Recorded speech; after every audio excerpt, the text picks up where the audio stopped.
Bismillahirrahmanirrahim. Assalamualaikum warahmatullahi wabarakatuh. Cikgu ucapkan kepada semua para pelajar yang mengambil mata pelajaran Pendidikan Islam tingkatan 1 KSM Pendidikan Khas daripada kelas PK Adil dan juga PK Azam.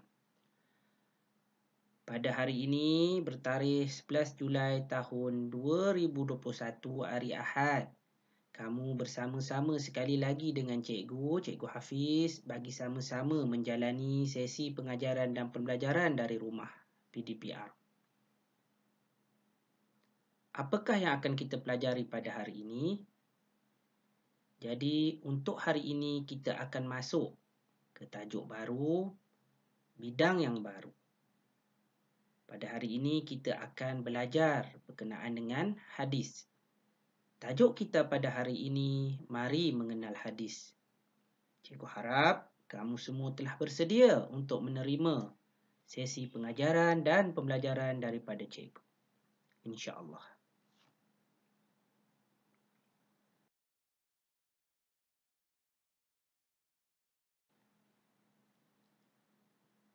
Bidang pembelajaran kita pada hari ini adalah hadis dan tajuk PDPR kita adalah mari mengenal hadis. Standard kandungan untuk mata pelajaran hari ini 4.1 mengenal pasti pengenalan hadis. Standard pembelajaran kita 4.1.1 menyatakan pengertian hadis. 4.1.2 menyatakan hadis sebagai sumber hukum selepas Al-Quran. 4.1.3 menyatakan keperluan beramal dengan hadis. Untuk objektif pembelajaran kita pada hari ini, pada akhir pengajaran ini nanti, kamu semua akan dapat yang pertamanya, menyatakan pengertian hadis daripada segi bahasa dan istilah. Yang keduanya, menyatakan hanya dua sebab yang menjadikan hadis sebagai sumber hukum selepas Al-Quran. Dan yang ketiga dan terakhirnya, menyatakan 4 keperluan bagi umat Islam beramal dengan hadis. InsyaAllah, inilah yang akan kita pelajari selepas ini bersama-sama. Kamu jangan risau kerana cikgu akan memberikan penerangan berkenaan dengan apa yang akan kita pelajari pada hari ini. Jadi, cikgu harap kamu bersedia. Ayuh, bersama-sama kita belajar. Sebelum kita memulakan pembelajaran kita pada hari ini, mari kita bersama menadah tangan berdoa bagi memulakan pembelajaran kita pada hari ini dan supaya kamu lebih terang hati. A'udzubillahi minasyaitonirrajim. Bismillahirrahmanirrahim.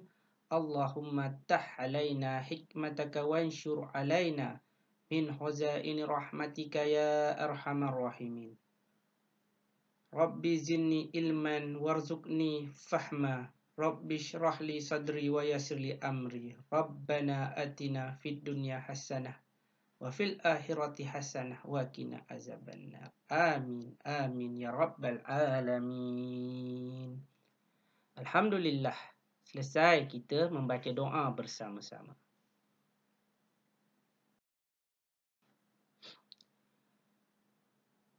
Cuba kamu perhatikan pada gambar yang cikgu berikan di dalam slide ini. Terdapat seorang pelajar perempuan yang sedang membaca atau mentelaah sebuah buku ataupun kitab. Perhatikan juga pada ayat yang terdapat di dalam kotak berwarna kuning di sebelah kiri gambar berkenaan. Bolehkah kamu membacanya? Baik, cikgu akan bacakannya untuk kamu. Qala Rasulullah sallallahu alaihi wasallam, innamal a'malu binniyati. Maksudnya, sesungguhnya setiap perbuatan itu dimulakan dengan niat. Riwayat Bukhari dan Muslim. Pernahkah kamu mendengar perkataan qala Rasulullah sallallahu alaihi wasallam? Pernah tak kamu mendengar ayat dan perkataan ini disebutkan atau terbaca di mana-mana buku atau laman media sosial? Pasti kamu pernah mendengar perkataan qala Rasulullah sallallahu alaihi wasallam ini. Adakah kamu mengetahui mengapa dan kenapa perkataan atau ayat ini sering kali disebutkan terutama dalam membicarakan soal-soal agama dan kemaslahatan umat? Cikgu ingin bertanyakan lagi kepada kamu, pernahkah kamu melihat atau membaca buku atau kitab yang dipegang oleh pelajar berkenaan dan yang tersusun pada rak di belakangnya? Pasti kamu pernah melihat himpunan buku-buku atau kitab yang tebal seperti ini di mana-mana sahaja, sama ada di masjid, perpustakaan ataupun di rumah kamu. Perhatikan buku berwarna hijau yang dipegang oleh pelajar perempuan tersebut tertulis Sahih Al-Bukhari. Apakah maksudnya itu? Kenapa adanya perkataan qala Rasulullah sallallahu alaihi wasallam dan buku berwarna hijau yang dipegang oleh pelajar berkenaan bertajuk Sahih Al-Bukhari? Cikgu akan terangkannya kepada kamu selepas ini. Tetapi sebelum itu, untuk pelajar lelaki, cuba perhatikan dan ingat apa yang cikgu bacakan seperti yang berikut.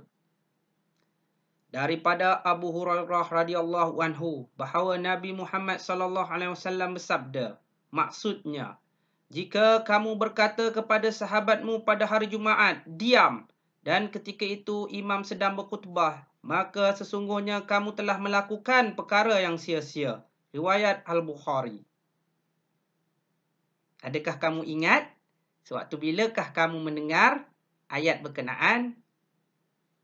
Ya, bagi pelajar lelaki yang selalu ke masjid dan bersolat Jumaat, pasti pernah mendengar Bilal atau Muazzin menyebutkan perkara di atas sebelum khatib membacakan khutbah.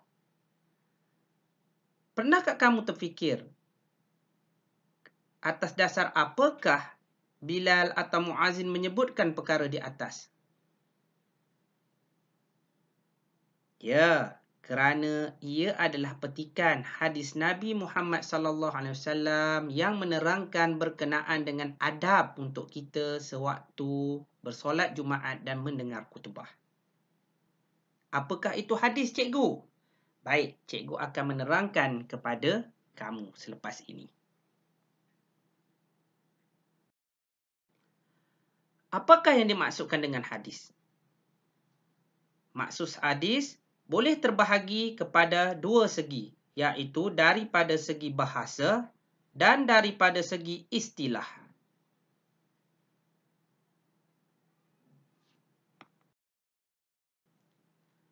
Maksud hadis daripada segi bahasa, hadis dari segi bahasa artinya percakapan atau perkabaran.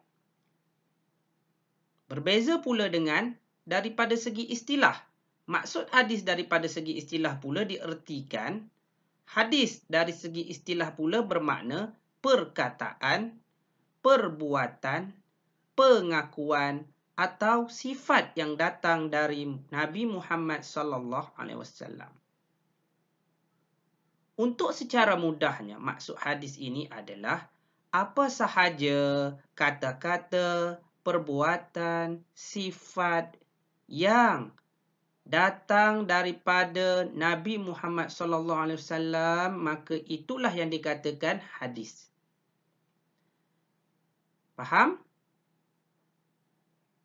Nabi Muhammad adalah seorang rasul yang mulia. Baginda terhindar daripada sebarang dosa. Dan apa sahaja perkara yang dilakukan oleh baginda adalah perbuatan-perbuatan yang elok untuk kita contohi. Jadi, atas dasar inilah kita perlu mengamalkan hadis kerana ia melambangkan perlakuan dan perbuatan yang mulia daripada Nabi Muhammad sallallahu alaihi wasallam. Perhatikan gambar yang berikut. Kelihatan seorang murid yang bernama Amza bertanyakan kepada gurunya, adakah apa-apa sahaja yang datang dari Nabi Muhammad SAW dinamakan sebagai hadis, cikgu? Ya, jadi cikgunya menjawab, ya betul Amza. Apa sahaja perkataan, perbuatan dan sifat Nabi Muhammad SAW itu adalah dinamakan sebagai hadis. Dan kerana itulah di dalam Islam, hadis Nabi Muhammad SAW merupakan rujukan kedua yang penting di dalam Islam selepas Al-Quran. Kita wajib percaya kepada Al-Quran dan hadis kerana kedua-duanya adalah sumber rujukan penting di dalam Islam. Bagaimanakah perkara ini berlaku? Cikgu akan terangkan pada slide yang seterusnya. Kenapa kita perlu beramal dengan hadis? Ada 4 sebab kenapa kita perlu beramal dengan hadis. Yang pertama, memudahkan kita beramal dengan hukum-hukum yang terdapat di dalam Al-Quran. Sebagai contoh, Al-Quran mewajibkan kita untuk solat.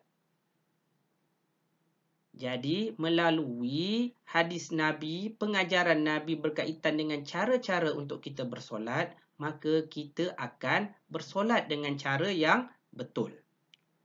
Yang kedua, mentafsir ayat-ayat Al-Quran dengan lebih terperinci.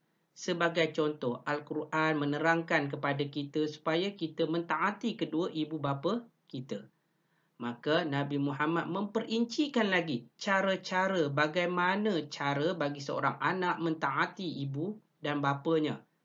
Sebagai contohnya dengan cara berdoa, berbuat baik dan sebagainya.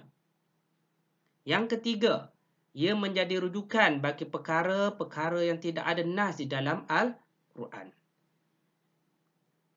Yang keempat, menghuraikan ayat-ayat Al-Quran yang umum kepada yang lebih khusus. Ini bermakna hadis memperincikan ayat Al-Quran itu dengan lebih khusus ataupun dengan lebih terperinci tanpa mengurangkan maksud ayat Al-Quran tersebut. Faham? Jadi ada 4 sebab kenapa kita perlu beramal dengan hadis. Kamu perlu menghafal keempat-empat perkara ini. Ini adalah bonus kepada kamu. Cikgu sertakan contoh hadis Nabi Muhammad SAW yang boleh kita amalkan sebagai seorang pelajar sekolah dan sebagai seorang anak. Ini adalah hadis yang diucapkan sendiri oleh Nabi Muhammad SAW. Yang pertamanya, barang siapa yang menempuh suatu jalan untuk menuntut ilmu, maka Allah Subhanahu Wa Taala akan memudahkan baginya jalan menuju ke syurga. Hadis riwayat Muslim. Ini bermakna barang siapa, kamu sendiri kalau pergi ke sekolah dengan niat untuk menuntut ilmu, insya-Allah Allah akan memudahkan bagi kamu perjalanan kamu nanti untuk menuju ke syurga. Yang keduanya, barang siapa yang hendak menginginkan dunia, maka hendaklah ia menguasai ilmu. Barang siapa menginginkan akhirat, hendaklah ia menguasai ilmu. Dan barang siapa yang menginginkan keduanya, dunia dan akhirat, hendaklah ia menguasai ilmu. Hadis riwayat Ahmad. Lihat, daripada hadis ini jelas menunjukkan bahawa Nabi Muhammad SAW sangat menekankan kepada umat Islam untuk menuntut ilmu. Menuntut ilmu itu menjadikan kita lebih pandai dan dapat menguasai pelbagai-bagai cabang ilmu dan insya-Allah kamu akan berjaya di dunia dan di akhirat. Hadis yang ketiga adalah untuk kamu sebagai seorang anak. Sesungguhnya Allah berwasiat kepada kamu untuk berbakti kepada ibu-ibumu. Nabi mengulanginya sebanyak 3 kali. Sesungguhnya Allah berwasiat kepada kamu untuk berbakti kepada bapa-bapa kamu. Sesungguhnya Allah berwasiat kepada kamu untuk berlaku baik kepada keluarga yang terdekat, maka utamakanlah yang lebih dekat. Riwayat Ibnu Majah. Jelas di sini bahawa Nabi sangat mementingkan hubungan kekeluargaan. Baginda meminta kamu untuk berbakti kepada ibu dan bapa kamu, juga kepada keluarga kamu. Jadi kebanyakan hadis-hadis ini adalah sangat penting kepada kita sebagai seorang pelajar dan sebagai seorang anak. Sebab itulah kita wajib ataupun kita harus memahami kandungan hadis dan mengamalkan kebaikan-kebaikan yang terdapat di dalam hadis-hadis Nabi, insya-Allah. Alhamdulillah, kita telah sampai kepada penamat sesi pengajaran kita pada hari ini. Cikgu ada menyediakan latihan secara atas talian kepada kamu. Klik sahaja pautan yang cikgu sediakan di dalam grup WhatsApp kelas untuk menjawab soalan. Sekiranya kamu menghadapi masalah untuk menjawab soalan atau kurang faham dengan apa yang telah cikgu ajari pada hari ini, boleh terus berhubung dengan cikgu di grup WhatsApp kelas, insya-Allah. Sebelum mengakhiri pengajaran pada hari ini, cikgu akan membuat kesimpulan berkaitan dengan pengajaran cikgu pada hari ini. Terdapat dua maksud berkenaan dengan hadis, iaitu daripada segi bahasa dan juga istilah. Dari segi bahasa, hadis dimaksudkan percakapan atau perkabaran. Ingat ya, daripada segi bahasa, hadis dimaksudkan percakapan atau perkabaran. Dari segi istilah pula, hadis diertikan perkataan, perbuatan, pengakuan atau sifat yang datang dari Nabi Muhammad SAW. Dan yang terakhir, sebagai seorang umat Islam, kita perlu beramal dengan Al-Quran dan Al-Hadis. Kerana 4 sebab yang telah cikgu terangkan sebentar tadi. Rujuk pada slide-slide sebelum ini bagi mengetahui apakah 4 sebab kita perlu beramal dengan Al-Quran dan Hadis. InsyaAllah. Terima kasih dan insya-Allah kita jumpa lagi pada sesi pengajaran akan datang. Jaga diri kamu dengan sebaiknya, elakkan keluar daripada rumah dan sekiranya perlu keluar juga daripada rumah, pastikan kamu mengenakan pelitup muka. Assalamualaikum warahmatullahi wabarakatuh.